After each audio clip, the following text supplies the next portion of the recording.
it's me, MC of Healthy by George. And February is Heart Prevention or Heart Disease Prevention Month, especially for women. In fact, there is this program sponsored by the American Heart Association called Go Red for Women. So, why is heart disease such a concern? Well, it is the leading cause of death for both men and women. And the problem lies in that we don't really understand enough about women and their circumstances when they have heart disease. Most of the research has been done in men, and clearly women are not just a smaller version of men. We're much more complicated.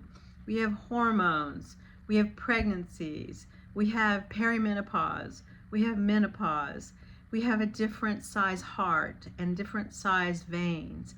And I wonder sometimes if that's, we just have a different everything, and that we really do need to have more specialized research and studies done that focus on women and their risks of heart disease.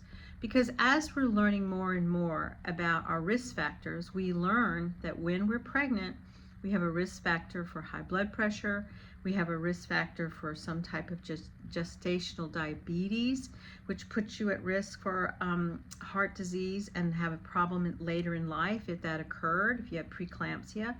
There's also your hormone changes. When you have a reduction in estrogen after the age of 50, you can have a higher risk of heart disease. So, the other problem is that women are more likely to have mental health issues. We suffer more from depression and anxiety, and many of these things are linked to a risk in heart disease. So we do need to understand the relationship, and I think that it's all kind of tied together. Hormones, mental health, heart disease, and who we are as women. And we don't understand that well because a lot of times women don't have the same type of symptoms as men if they're having heart attack or any kind of heart symptoms. Women's presentation of heart problems is not the same. We can have a strange feeling that feels like maybe anxiety, or it feels like gas or something else, but we don't really have a good sense of what are the symptoms. We need to have better education, and I really have to give it to Queen Latifah again. She is talking all about heart disease, and she has a wonderful platform that I'll put in the show notes, because truly there's a connection, and we do have some better understanding of hormone replacement therapy, and there is a much more aggressive medical attention now being paid to menopause and perimenopause because of some wonderful programs that have been developed. But we're still not there. We have still a long ways to go, because there still is this, message out there that somehow hormone replacement therapy isn't safe. The way the FDA has approved hormone replacement therapy, it's really not something that people are willing to do after the age of 65. Truly, they only give it to people who are trying to relieve symptoms from their menopause, such as night sweats or brain fog. So I think that we don't really understand enough about the challenges of menopause and how it impacts our heart health. And we really need more studies in that area. And women also have challenges when it comes to autoimmune diseases. More women have multiple sclerosis, more women have lupus, more women have other issues that are all autoimmune related. And somehow there could be some relationship between that and an increase in heart disease risk. But again, we don't have the research to truly help us understand and define what are those risks and what can we do to help ourselves as women. So why is it that there could be this issue of symptoms being different? Well, first of all, women have a smaller heart. Women have smaller bodies. Women have smaller veins.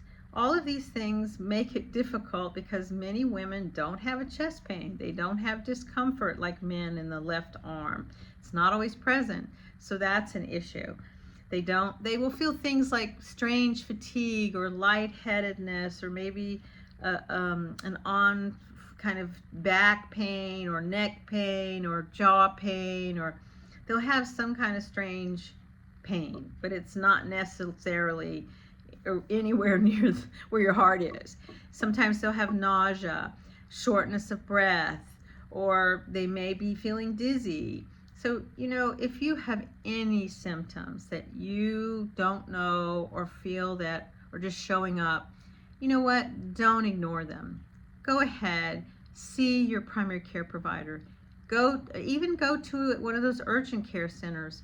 Do not ignore these symptoms. I had a very good dear friend. She thought some bad indigestion and just some kind of dizziness. She just thought it was she'd overworking. I think most of us women think we're overworking. She was blaming it on being overworked. Truth was, she was having a mild heart attack. So she ignored it, and she went to her primary care provider for her yearly checkup. Guess what he detected in her EKG? She'd had a mild heart attack, and this was shocking. She's very fortunate that it was mild and it wasn't something so severe that she ended up going into the ER and being hospitalized. But that is huge, to not even know that you've had a mild heart attack. Think of the risk if you didn't go to your primary care provider and follow up on that. She could have a major heart attack later and not be so fortunate and end in death. And so this is why we have to be aggressive. We women need to really advocate for our health, for our wellness. We need to advocate for a better understanding in our research for what is pertinent to us as women. We are not small men. In the research studies that have been done, they have predominantly been 75 to 80% men. And so it doesn't really inform us about the uniqueness that is relevant for heart disease for women. So be a person who's willing to invest in yourself. If you can, here are some 3 top tips to help you. 1, if you're smoking, try to stop. That's a key thing. If you're a big drinker, try to cut back. And if you're overweight, try to cut down. And then finally, above all, the one thing that improves heart health above all is movement. Even if you're moving just a little bit each day, you definitely will change things for your life. I was listening to Rhonda Fitzpatrick on her channel, and she was sharing how people who did vigorous movement for a period of time, they gained the health of their heart by 20 years. They improved their heart health by 20 years just by investing some time into vigorous exercise.